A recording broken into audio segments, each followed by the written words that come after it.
So I'm Jessica, and I'm still an alcoholic, and I'm super grateful to be here tonight. I'm really tired, but glad I could be here. I'm glad SWACYPAA is here in Salt Lake. It's pretty awesome. So my sobriety date's November 10th of 2008. I'm really grateful for that day. I wasn't planning on getting sober. It just kind of happened, and it worked out that way. By the grace of God, I've stayed sober over the last 5.5 or so years. A little back story. I'm from California. I got sober out there. I grew up in what I thought was a pretty normal family. My parents were divorced, and my mom was off doing her thing, and I lived with my dad, and I was raised by my dad. And I had lots of different step parents and nannies and people in and out of my life, and the only constant person throughout my whole entire life was my dad. But I thought that was kind of normal because that's all that I knew. And I never felt like I really fit in. I always felt like I was really different, and I didn't fit in with the kids, and I didn't fit in with the adults, and I always was just in this weird place. And, I got sent to private school, and I really thought that that was my problem. Like, I didn't fit in with those people, and they had more money than me, and they lived in a different area, and they drove different cars, and, that was my problem. And so I switched to public school because that was going to fix me.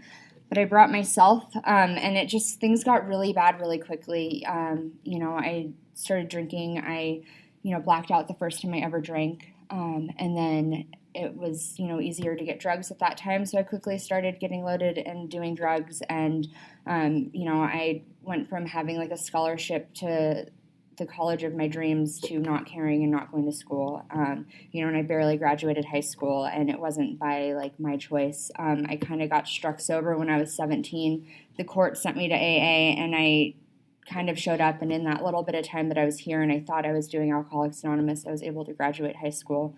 And after that, I got loaded again and was in and out of the rooms for about 3 years, and I just couldn't stay sober.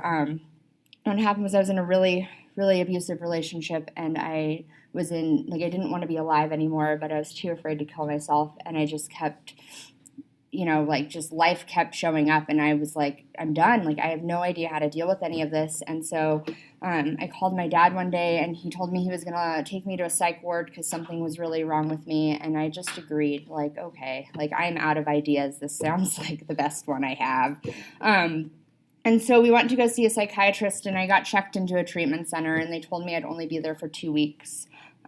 Which at the time rehab was really cool. Everyone was doing it, and so I was okay with that. And I ended up staying there for 4 months, and, that treatment center introduced me back to Alcoholics Anonymous, and I started going to meetings, and I got a sponsor, and I started working the steps, and I started reading that book and being of service, and I was in a group that, I didn't know there was any other way to do Alcoholics Anonymous. They were just, really, really involved with everything, and our home group met 3 times a week, and I had service commitments at all those meetings, and we held tradition days and all this stuff, and we just did a ton of stuff together, and I just jumped in the middle of it because I didn't know how to do it any differently. And I'm really, really grateful for that because through that, my first year of sobriety, I had, my wages were garnished, and I thought the world was going to end, and I had to, take the bus to work, and that was awful, and I had to work at a telemarketing job, and, I don't belong there, all those little things happened, and I thought that they were the end of the world, and,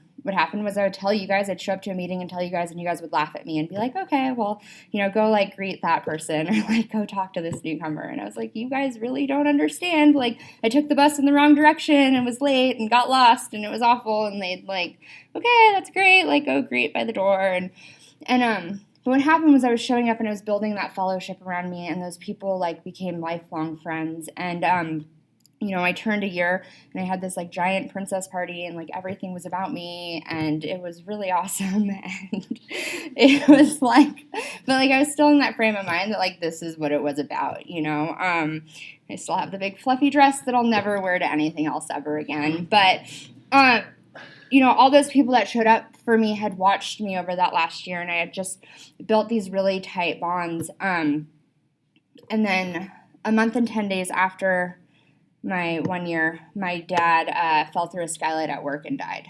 And that was like my biggest fear, my one reservation, my one, if this happens to me, I'm going out. It was on the top of, like when I did my fears inventory, it was the first thing on there. There's no way I was staying sober through losing him. He was like the only constant person in my life. And I just spent that last year really working on rebuilding that relationship. I would call him to say hi and not ask him for something. And I would, show up when I would say I was going to show up. And I was pissed, like really, really angry. Why, I was building this relationship with this higher power, and I was doing everything that Alcoholics Anonymous suggested of me. I didn't do everything with grace and dignity. I had a lot of like other behaviors that weren't great, but like in these rooms, and I was doing the program of Alcoholics Anonymous as you guys taught me to do, and then this happens. And fuck you guys and fuck God. Like, why am I showing up to this, and why, like, what's the point? Like I've changed my life and this still happens. Like, this is bullshit. And I was at a meeting of Alcoholics Anonymous when I got the phone call. My brother called me and said something happened, and then shortly later I got a call from my cousin, and she was like, "Where are you?" And I'm like standing in a meeting, and there's all these chairs everywhere, and all of a sudden, like, I can't get out the door because there's just a sea of chairs, and I'm like falling over, and somebody like trying to get out, and I can't get out, and somebody took my phone and directed people to where I was, and I got picked up, and what happened that night was, I had to go and I had to tell my little sister what had happened, and that was the most awful thing I've ever had to do, and watching somebody's life just crash in front of me, but I was sober. If I'd been getting loaded, like, I wouldn't have shown up for that. I would have ran. I would have gone, like, I needed to get well. Like, I would never have shown up and done that. And by the time I, like, told the family and made all these really awkward phone calls of, like, hey, Dad died, and hanging up on them, wasn't the best way to do that. But, like, I did everything the best I could, and then I got back to my sponsor's house, and the house was full of Alcoholics Anonymous. You guys had showed up, and you guys were there, and I didn't really want you guys there, and I wasn't really nice to you guys, and you guys still were there, and you guys knew, like, what I was going through, and you guys supported me through it. And that had never happened to me in my whole entire life. That had never, I could go through anything, and nobody was ever there like that other than my dad. But, no, like, I didn't have friends that were there when I was, like, I wasn't a nice person during this time. And after that happened, I didn't know what I wanted. I didn't want to get loaded, which was weird, but I knew that kind of wasn't the answer. But I didn't want to be alive, and I definitely didn't want to be a part of Alcoholics Anonymous because this obviously wasn't working. And so I quit my job and just stopped working. I didn't even really call him. I just stopped working and, like, moved all my stuff into my sponsor's house and just like gave up on life. And Alcoholics Anonymous kept showing up, and you guys would, like, literally drag me to meetings, and you guys would help me, like, get up and brush my teeth because I couldn't even do that, or, like, get me, like, into a shower, or, like, okay, we're going to, like, take that sweatshirt off now. You've been wearing it for a week straight, and that's what, like, the people in Alcoholics Anonymous showed up, and if I hadn't been that involved my first year, that wouldn't have happened, and I'm really grateful that I was. But I'm still not believing in God, and I'm still not really buying that this is where I need to be, and life got really, really miserable, like really, really quickly. And so that happened in December. And then in February, two of my friends picked me up from work on a Friday night, and they're like, we're going to SWACYPAA in San Diego. And I'm like, fuck you guys. I'm not going anywhere. I don't have money. I don't want to do anything. And they were like, well, you're taken care of and you're going. And so I was like, okay, like, didn't really have an option. And so I went, and I wasn't very happy about it, and I didn't really have a choice in it. And I told him that if it didn't work, if being at SWACYPAA this weekend, and I hadn't really experienced SWACYPAA at all, but if it didn't change anything, and if it didn't change the way I was feeling, that I was going to kill myself when I got back. And so they said okay, and we drove down there, and I was serious. And that night, it's like 2 o'clock in the morning, and I can't sleep, and everybody's just being crazy and loud and running around, and I can't handle it. And I wander into a panel at 2 a.m., and it's when tragedy happens in the family. And this guy from Fresno had flown down, and his name's Eric, and he was speaking, and he, his story was a little bit worse than mine. And he had lost both of his parents in early sobriety in a really, really brutal way. And it was the first time that I thought that somebody else could understand what I was going through. You know, I never thought that anybody else, like, felt the same way that I felt. And people would come up to me and be like, oh, you know, I lost my dog. Like, I get how you're feeling. And I'm like, I'm going to kill you. Like, don't tell me that. Or, you know, my dad died of old age. And I'm like, really? Like, that's, like, not anything like this. And, you know, I was unique and I was different and nobody understood. And why was I going to stay sober? And this guy spoke. And I remember afterwards my behavior wasn't that great, and he had shared that he had a girlfriend, and I was like, I can't go up to him and talk to him. And then I finally, like, walked up to him and, like, I know you have a girlfriend, I'm not trying to be creepy, but, like, I need to talk to you, like. And he's like, okay. Like, weirdo. And so like, we can talk. And he sat down with me, and for the next, like, 4 or 5 hours, while all the dances were going on, when all the fun was going on, when all the other stuff that was probably more appealing was going on, he sat down with me and he talked to me. And he talked to me about being angry at God, and he talked to me about getting involved in Alcoholics Anonymous again and how he made amends to those people. And he talked to me about all that stuff that I wasn't connecting with. And it renewed, like, my faith in Alcoholics Anonymous. And so after that, like, things, like, didn't get great. Life still went on, and I was still sad. And I remember a member of my home group pulled me outside, and he was like, you need to start believing in God. And I was like, I don't really need to start doing anything. Like, we're fine the way it is. Like, everything's just moving along. Like, why do anything? Like, you know, like, I'm kind of okay. I'm not getting loaded, and I don't really want to kill myself every day.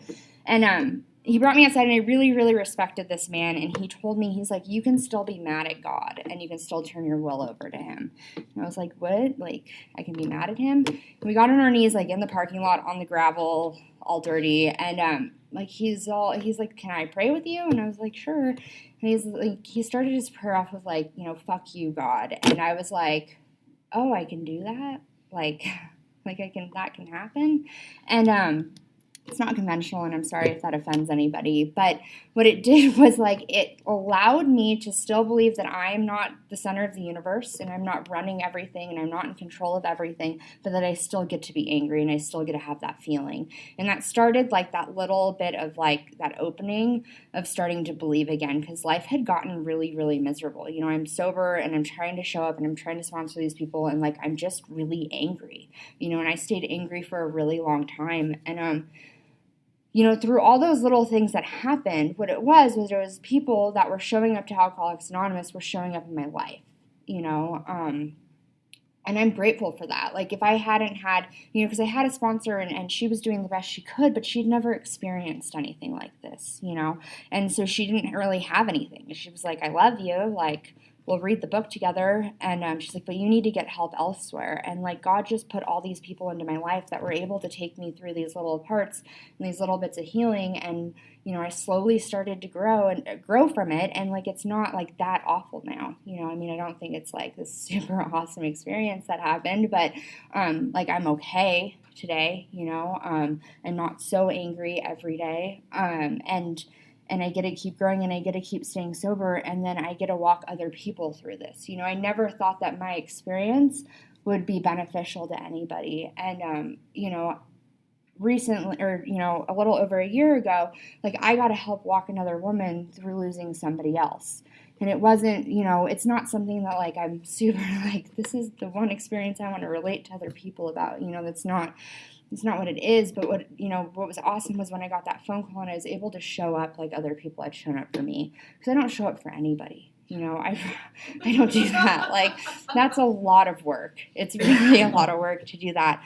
But I got to do that because people had done it for me, and I realized how important it was, you know, and it kind of came full circle. And so, yeah, I don't know. I'm really, really grateful for Alcoholics Anonymous. I'm grateful that I get to walk through all this stuff with you guys. I'm grateful that I don't have to do anything alone anymore. I mean, I choose to do a lot alone, but I don't have to do that, you know? And I'm still stubborn, and I don't do everything perfectly in AA, but I try really hard to do the things that you guys suggest, and life keeps getting a little bit different, you know, not better all the time, but it gets different.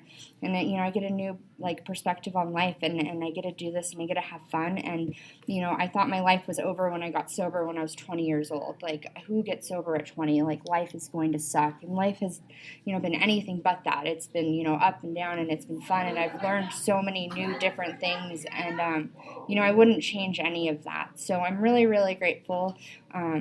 to be here tonight, and thanks for listening to me.